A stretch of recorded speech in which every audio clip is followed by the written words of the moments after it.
Bienvenido a la estación de la unidad 1, algoritmo. ¿Qué es un algoritmo? Un algoritmo es simplemente un conjunto ordenado de pasos o secuencias lógicas que hacemos para resolver un problema que maneja información. Cuando elaboramos un algoritmo para resolver un problema, es algo muy parecido a lo que hacemos cuando generamos una torta fijándonos por una receta. Esta receta tiene dos partes: los ingredientes, que son los elementos que van a conformar la torta y que son de diversos tipos, y luego las instrucciones o los pasos que, seguidos de una manera lógica, nos permiten obtener la torta.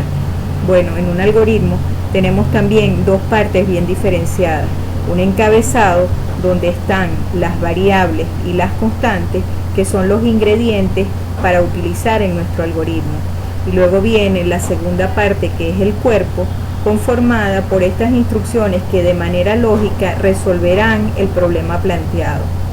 Dentro del cuerpo hay tres tipos de estructuras básicas que podemos utilizar: las estructuras secuenciales, las condicionales y las cíclicas. Y dentro de las entidades primitivas para conformar el encabezado tenemos las constantes y variables, que también varían de acuerdo al tipo. Es decir, podemos tener variables que van a guardar un dato entero, un dato real, un dato de un carácter, de más de un carácter llamado cadena, o de un dato del tipo lógico que sea verdadero o falso. Cuando construimos entonces el algoritmo, lo primero que hacemos es analizar el problema y buscar cuáles son las variables y el tipo de variables que van a permitir almacenar la información de entrada, de proceso o de salida. Luego buscamos cómo ir armando una especie de rompecabezas lógico que resuelva el problema que nos han planteado. Esta lámina es como una especie de mapa mental que resume todos los elementos que giran en torno a un algoritmo. Como ya dijimos, el algoritmo va a permitir resolver con pasos lógicos un problema planteado. Ahora, el algoritmo se está montando sobre tres estructuras que permiten llevar la secuencia lógica del mismo. Las estructuras secuenciales son estructuras sencillas que mueven la data de una variable a otra. Las estructuras de selección o condicionales permiten tomar decisiones con base al contenido de una variable para ir hacia un paso o hacia el otro. Y las estructuras de iteración o cíclica lo que permiten es repetir un conjunto de pasos enmarcados dentro de un bloque.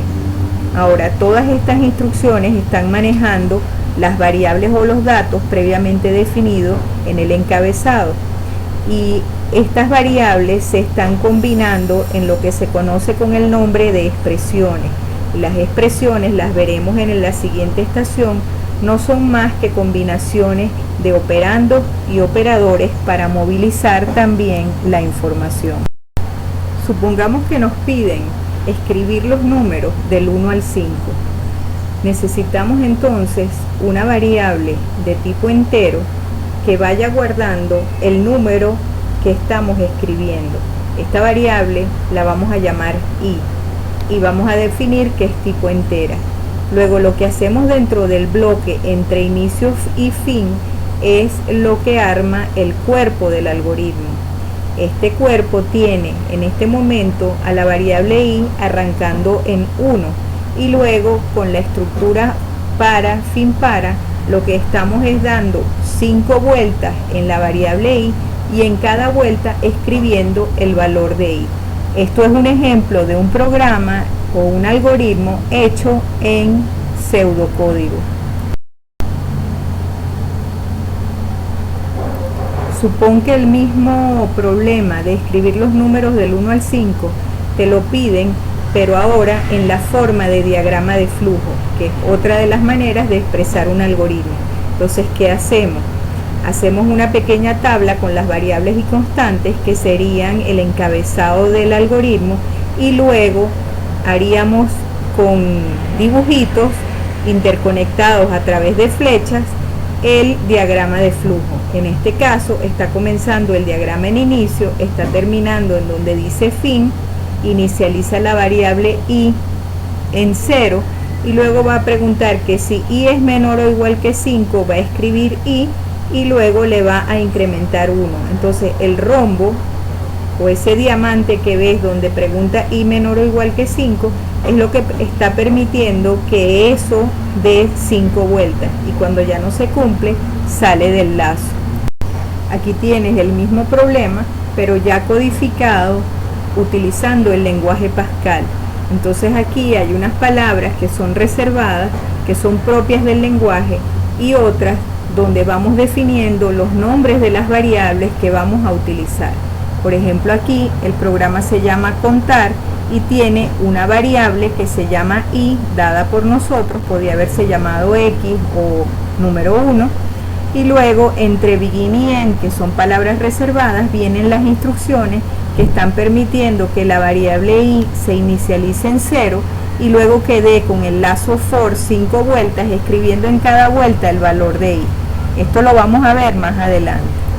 La herramienta de trabajo que utilizaremos durante las siguientes 2 estaciones será el programa compilador Free Pascal Compiler. Este programa es un programa de fuente abierta que corre en cualquiera de los sistemas operativos, Windows, Linux o el de Mac OS. Entonces lo que te voy a pedir es que sigas estos 2 pasos. Primero, descarga la herramienta en el enlace que te estoy colocando en la pantalla, y como segundo paso, instálala en tu máquina. Si quieres más información de cómo instalarla, ve el video de apoyo que está también en la lámina. Antes de que entremos en las siguientes 2 estaciones, me gustaría que revises estos videos de apoyo de cómo, utilizando el lenguaje Pascal, se crea un pequeño programa que escribe en la pantalla Hola Mundo, y luego un video del profesor Juan Carlos Jiménez que durante 34 minutos te va explicando cómo utilizar las diferentes instrucciones para construir un programa en Pascal. Esto es lo que haremos con la herramienta del compilador Free Pascal. A manera de cierre, me gustaría que entonces te preguntes qué es para ti un algoritmo. Cuéntale a un amigo qué es un algoritmo, cuáles son las partes que constituyen ese algoritmo, cómo se diferencia una parte de otra, cuáles son las formas en que puede ser representado un algoritmo, qué significa diagrama de flujo, qué significa pseudocódigo. Vuelve a revisar el ejemplo de contar los números del 1 al 5 y muéstrale a algún amigo la diferencia en la forma de representar la solución y cómo luego es llevada esta solución a un lenguaje de programación que en este caso es Pascal. Esto es lo que empezaremos a ver en las siguientes estaciones, con problemas un poquito más complejos, para que tú practiques con la herramienta que descargaste, que es el compilador de Free Pascal, y veas cómo empieza a tener sentido lo que tú programas cuando te dan un problema que maneja información.